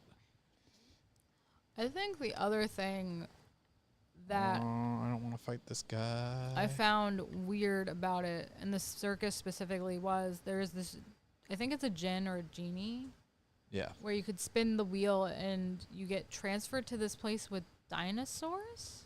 Yeah. And I was like, why are there dinosaurs? I mean, dinosaurs are a D&D stat block. You can turn into a T-Rex for like polymorph and stuff. If you're a druid. Well, I mean, anybody who can cast polymorph can turn into a dinosaur. So a wizard or a druid. Yeah. You can wild shape into the person that we have in chat, if they're still here, Miguel, has turned into a T-Rex many times. It's like, I guess they're just a dinosaur without wings and stubby arms, but like, I don't know. Like, I was like, they're You mean a dinosaurs. dragon without wings? Yeah. Oh my god. Oh, well, that was not worth it. It was just a freaking candle. And some vases. Some vases. But Why do they even have this here? I was not a wizard, but there's some Harry Potter butterbeer, reveal your spellbinding treat, goldfish, baked grams that we can try as we talk about Dribbles the Clown. What did you think of Dribbles the Clown? I thought it was dumb. Like, I guess if you do it at the right point, then if you do it at the right point, then the rewards that you get is decent. But for where we were when we were still trying to do it, we were like at the end of the game, and we had better. Sorry. Oh, that's pretty good. Little goldfish. We had better equipment. We didn't need experience. We didn't need much of anything at that point. So there kind of was no point. It's like an extra buttery graham cracker. Oh my god, everybody level up. Holy crap. I'm so That's the excited. best. That was another thing, though, that I didn't like about the game, and I complained about it bitterly when we were playing. This game, if you don't mod it, has a cap of 12. And the thing that frustrated me about that was you could still get experience points, and there was still a ton of content. And if you even do the limited amount of things that we did, it was very easy to get to level 12. I think we hit it like within the first few hours of playing Act 3, if not the end of Act 2. And as someone who doesn't always play games this way, by that I mean games where there's any sort of like leveling system or anything to unlock. Like I said, I play a lot more casual games. And things tend to unlock in those games over a set period of time, but not because you're leveling. It's just like, oh, this is a new season, so now I can grow this crop. And this is year 2, so now I've unlocked this crop. When I have a game where I can level, when I reach the cap, I expect to reach the end of the game and not have the capacity to level anymore. Yeah. But I feel like if the game didn't have the cap and we continued to earn the experience, because you can see the amount of experience you earn and you still continue to earn experience even after you reach the cap, we would have probably reached level 14 or 15. And as a player, I want to be able to have that experience of like leveling up and feeling excited that like I am earning experience for a reason. And I feel like once the cap was reached, I was like, well, why am I doing this anymore? Like, I can't level up anymore. And I didn't have that, like, that excitement of accomplishing something other than just completing the quest. Like, I like finishing quests, but I'm like, oh my god, I get like a new thing, and it was like my birthday. I was like, oh my god, like what moves do I get now? Oh my god, I can level up my stats again. Like this is so exciting for me, and I think it's really exciting for people who play D&D I don't too. even know which one to get. When they get to level up and they're like, oh, now I can take a different class and I can use this ability and I can like maximize my character's like optimization and do all this other stuff. And then in this game, it's just like, no, we're done now. I've decided you Stop can't hitting go the any table. farther. You're literally just hitting the base of the mic, so it's just coming out as like thump, thump, thump on mic. You know, you're mean. And it would frustrate me. Like, Yeah. I really I mean, wanted... that is why, like, one of the most famous things, or like the most common things that any player will ask in D&D is, do we level up? Because it's a fun experience to level up. I also feel like a lot of the mods for this game add the ability to level up past the cap, which is very telling that people want that ability. To Yeah. keep I mean, leveling up. because there's ample opportunity to level up beyond what's in the game, because you get so much extra experience at the end. You easily could level up like 2 or 3 more times.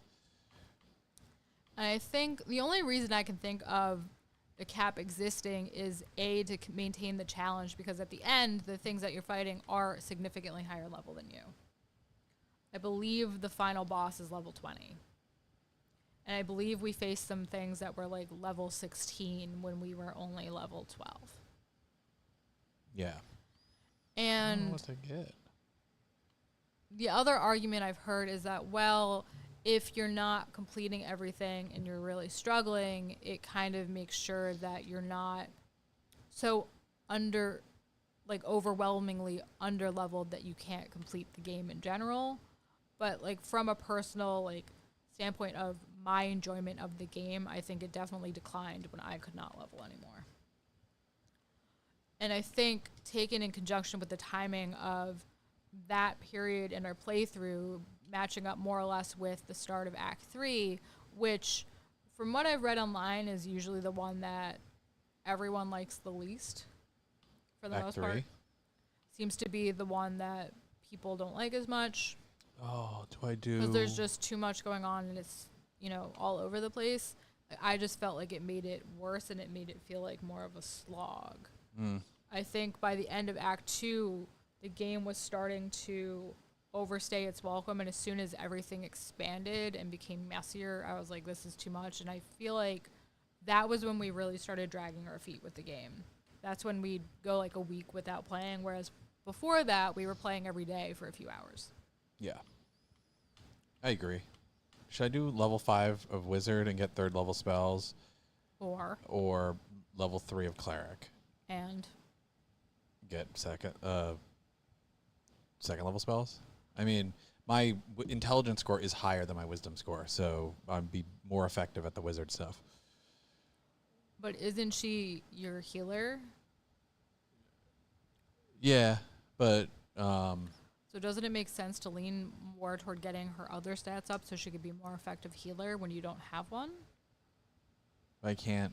I don't get another. Well, I guess I get aid, but she's right now is mostly damage dealing.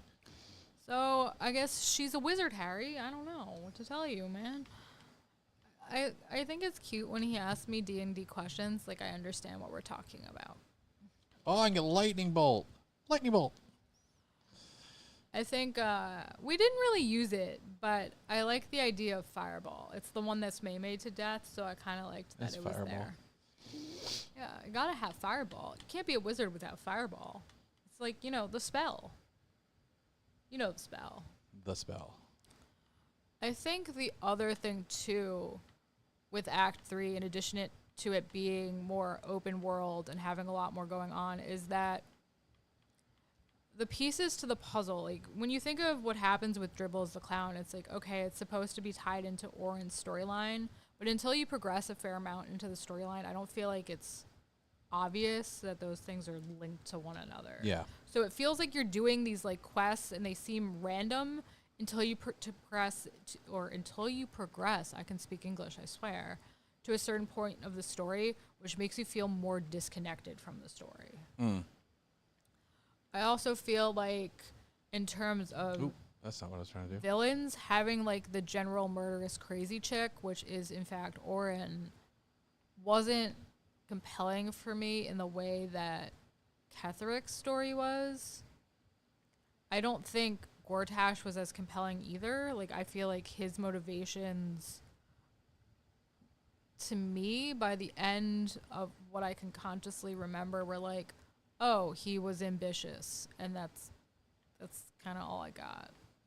Ambitious, wanted power, and it was like, oh, okay. Do I try and get him over here to fight him? And I think even if it would have made the game longer, the two of them having the same treatment as Ketheric, where they got to be a focal point, would have been better. But I don't think Orin, even if she had gotten that treatment, would have been as much fun for me, because I don't really like that whole crazy murder chick vibe thing.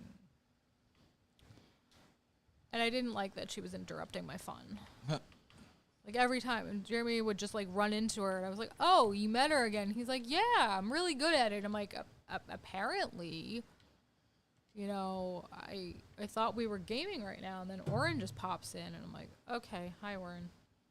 Do you think I can, I have to take a short rest if I'm going to do that. Oh, no, wait, I don't have to. Oh, because I leveled, I guess.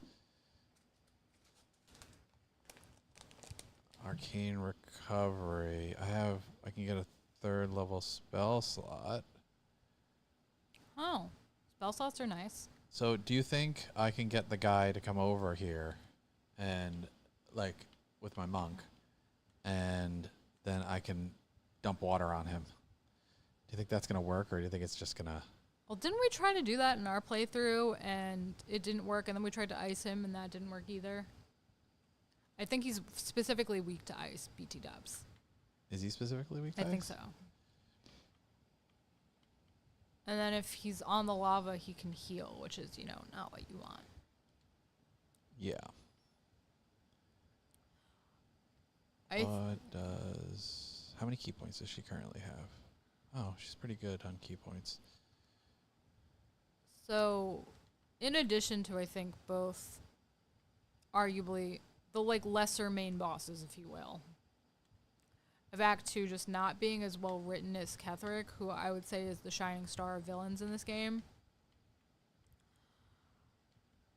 you got to see a lot of the companions in Act 3, especially the ones who really hadn't gotten a moment previously, with the exception of Shadowheart, who just seems to always get moments.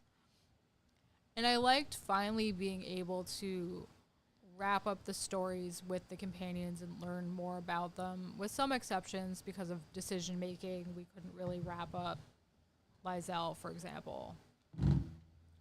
But I liked finally being able to see Cazador and find out about him. So I think the thing that was interesting about Cazador, though, was I kind of assumed he would be really... He was such a twat. Sinister, and he was just not that. He was like very whiny and nasally, and I expected somebody to be like more intimidating than I felt like he was. It was a hard fight, though. I feel like we killed him really easily, but there were too many vamps around. And I think the interesting... Yeah, we killed him early on, but the freaking fight dragged on. Because everything was spread out. I feel like there's, like, in this game, especially towards the end, no, even where I am now, like, things can go poorly on just, like, one roll. Like, one roll just can, like, derail your entire combat. And it did a lot. Yeah. Like, and so, or, like, sometimes they'll get a crit, and that'll just, like, wreck the combat. You get off to a really bad start. Am I not going to be able to hit this? Can I hit it? I think the thing that surprised me about the Cazador fight was that it was a turning point for Astarion, but not in the way I initially anticipated. like, I feel like his existence, especially early on in the game, was very overshadowed by the trauma of his relationship with this individual. And I thought that going into this fight and defeating him, like, Asterion wouldn't necessarily feel satisfied by the revenge, because I feel like a lot of storylines where they have a sort of revenge arc, the character's like, oh, I didn't think, like, I thought it would be like this, but I didn't wind up feeling the way I thought I would feel at the end. But I thought at the very least he'd feel free and continue to be more or less the Asterion we knew up until that point, but with, like, this new, like, I don't have this shadow hanging over me anymore. Like, I don't have to worry so much. I don't need to be so stressed anymore. Like, this person doesn't exist anymore. But Oh, I did not plan this very well. what I found was that Asterion kind of always was like a tricksy boy. He always had that little, like, bit of darkness in him. He wasn't someone who had a strong moral compass, let's say Will, for example, or Karlak. But I feel like as soon as Cazador was dead, everything about his personality in terms of the darker aspects became significantly more apparent and more up front and center. And I'd say that in Act 1, he was, like, sinister and dark, but it became significantly more apparent by the end of that fight. Wait, And why he can't I click became, this? like, openly more ambitious and openly more self-absorbed. And it seemed to me in his interactions with people, like my character who was romancing him, that he would say that he, like, liked me and loved me, but he didn't really seem to understand what that meant. Damn. At the end of the day. Like, he just seemed like he was into, like, physical pleasures and appearance and just this concept of, like, dominance and power, and that meaning happiness and love, but those things don't really go together. I think in certain situations they can, but there has to be this certain degree of respect involved that just wasn't the case in his relationship with my character or my Tav, to the point where, like, Karlak actually threatened to kill him at one point, like, if he became too problematic. I don't think I have anything And to he do. did a lot more problematic things after that interaction. And I think, like, in the opposite way, some other characters like Shadowheart, who were very openly aggressive in the beginning of the game, became a lot less so and more pleasant as the game wore on. And I don't think that's just because she got to know us better. Like, she just seemed to change entirely as a person. Although the shadow of her past still hung over her. Because I remember, like, at the end of the game, there's, you know, like, this party where you're all, like, celebrating and whatever in one of the endings. And I turned to Jeremy in the middle of the conversation, and I'm like, I think that's the first time Shadowheart's ever been nice to us. And he just kind of laughed. And I'm like, she was always, like, this kind of, like, snarky little shite, like, the whole game. And now she's, like, not so bad. But it took literally 100 hours of gameplay to get here. So I thought that was, like, a very interesting ending. And roughly halfway through, I began to think that everyone was just going to die at the end. Which, I mean, can happen. Like, it didn't happen with our characters. But I kind of assumed with how things were getting set up and the kind of, like, drop in terms of, like, Karlak's storyline, where it was just like, hey, how do we wrap this up? Do we just, like, kill Gortash? Or, like, what do we do to, like, wrap this story up here? Yeah, I thought it was, there wasn't a obvious end in sight to Karlak's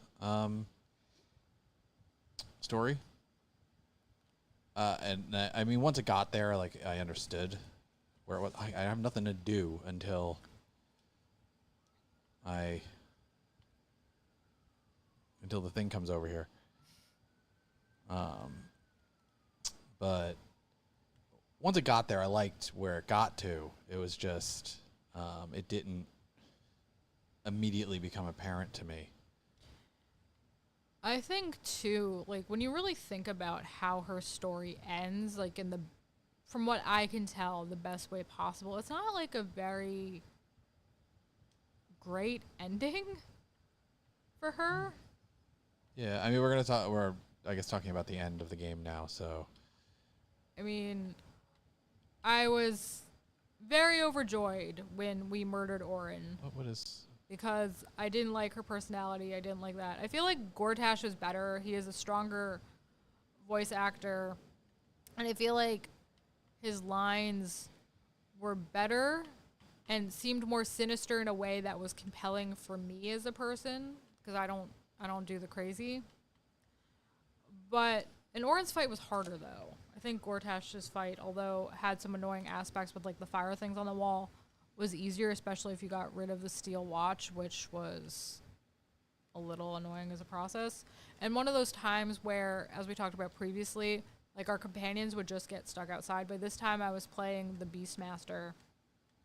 And even when I had the dire ravens, I think they were ravens. Or were they? Yeah. No, they were crows. Corvus. Oh, that just got rid of my water. Even though they could fly, they were flapping their wings, they were hovering. They just couldn't get over fences or anything, which made no sense to me as a concept. But they would just get stuck behind walls, and that would just be the end. And it made everything harder. Everything would get stuck. This is significantly easier than I was expecting it to be. And those stories and those fights, like I was just not fond of. And what really drew me was, I think by that point we had played significantly more with Karlach and Asterion than the others. And Karlach really got her moment after Gortash died. But I was saying, like, her end game storyline is basically like, hey, so I don't want to die. And if we let you die, then we're sad. So go back to the equivalent of hell now. I'll go with you, but that's what we're doing. And then she's just like always on the run, and I'm like, is that really like a happy ending? I guess not everyone's gonna have a happy ending, but it was kind of like it. In her own weird way. Yeah. Maybe. But I was just like, Oh my god. I kind of hoped things would improve for you a little bit, but I guess not. And then like, my character wound up traveling the world with, questionable husband character Asterion. Well, that was significantly easier than I was expecting it to be. And I don't know. Like, I think the ending, I liked the concept of multiple endings based off your decisions. I just think the way it was broken up kind of felt like the Lord of the Rings Return of the King Extended Edition endings, where it's like, you fight the beast and like it goes to black, and you're like, oh, okay. And then it's like, well, actually, and depending on your ending, it's like, well, this happens, or you're all fine, and then 6 months later, this happens, and I'm like, what? And then there's another cutscene with another character, and I'm like, what are we doing? Can I get up there? But I don't know. I think the ending was fine. Oh, they're just gonna walk through the fire, aren't they? probably just, Oh, no. yeah. Oh, Okay. they jumped. They That was actually smart jumped. of I'm them. Yeah. surprised. Do you have any closing thought? Ooh, I'm lethargic now. I Do you have any think closing thoughts? it's definitely easier, and I think something that's going to be more appreciated by a group of people that already play D&D. Like I was saying, I think like I unwittingly made a choice that was good for a beginner, which was to play a ranger, which is a much more straightforward class where you don't have to like manage or think about as many things. I think in terms of story, it started to fall apart as things progressed. I think that seems to be the general consensus with the community in this game, was that just Act 3 was a little weak.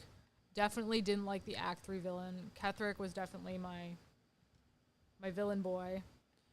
I do think that the way the companion characters were written was interesting. I think some were definitely more compelling than others. I think some definitely felt like they got a lot more love than others. What's going on, Lizelle? Shadowheart.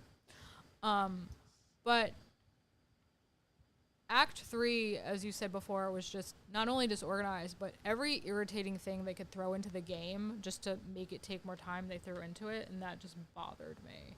Like, I feel like they had to come up with a way to make the game more challenging in a way that wasn't always irritating. You know? I didn't like anything with Shar. There's a part of me that wishes, like, at some point they could explore, like, life after with the characters. Or maybe they will at some point. But I don't think that's going to happen. I think overall it was a decent experience up until Act 3. I really hated Act 3. I really like it as a game. I think it's well done. I do think it has the weaknesses that we've talked about, but I think as an overall experience, it was positive. And it's kind of a shame that Larian's not doing another one, but they do have the was it Divinity or whatever? Something like that. Which has a similar system. So the system that they used. So it would be kind of, damn, too far. So maybe it's time to give that a shot. Maybe it is. I think that I'm glad I got to play this with you. It was nice to have, I think, a 2-player experience. I think it was not only easier for me as someone who doesn't intuitively know all this like D&D information as a non-player, but it's nice to actually be able to play something with, you know, your partner or your friend or Couch co-op for the win. multiple friends, because this is not a thing we see every day anymore where you can play couch co-op unless you're on like the Switch playing, you know, Smash Bros. Not that I don't love Smash Bros, but sometimes maybe I don't want to just play Smash Bros, you know? Yeah. And I think overall it was great voice acting. Again, some weird mechanics, you know, with walls kind of disappearing and not being able to talk to the other person's romantic partner. But Overall. not bad, other than the glitches. Oh, what is this? Splint. This is the heavy armor. This is the one that I want. And enjoyed being a rangy dangy. And full disclosure, the crow was my favorite companion for the Rangers. Summon. Well, they called it Ranger's Companion, Oh, that's true. Yeah. which is, yes, a summon, but, you know. And then it was the bear. The bear. My bear I'm buddy. encumbered again. Because I liked the on Black Wings where you'd summon an extra 2, and then the one where you get to curse them. Yeah. So you're saying play it again because you're doing a dirge. I'm saying, I mean, give it a try, something to play with your friend. like anybody actually needs our recommendation, considering it's one of the most heavily played games ever. Why do you gotta be like that, man? Why you gotta be so rude? But if you are looking for our recommendation before you decided whether or not you were going to play, Well, maybe they were if they were like me and didn't play D&D, Jeremy. God, so rude. There it is. I There's the think recommendation. that's where we're going to call it, unless you got anything else. No, I'm good. Eat your sausages. Have your What? rings on your finger. You just passed a sausage, so I was like, Oh. eat your sausages. Thank you all for coming. Yeah, thank you all for joining us. Thank you, Miguel, for being in the chat. And we're looking to stream a little bit more going forward, and also we're going to be posting some of the VODs and stuff. Also, check out our new series on This Week in Weeb, the anime in a nutshell. We're trying to help people catch up before a bunch of season 2s are coming out this coming anime season. So we have the first 2 episodes of the My Dress Up Darling in a nutshell, so episodes 1 and 2, and then we have the first 6 episodes, which is like, I mean, they're 3 episodes each, so the first 2 parts of Call of the Night in a nutshell that Elaine is doing. So yes, check that out. Thank you all for joining us. Like, comment, subscribe, and ring that notification bell so you know what's up. We'll catch you in the next stream, everybody. Bye, guys.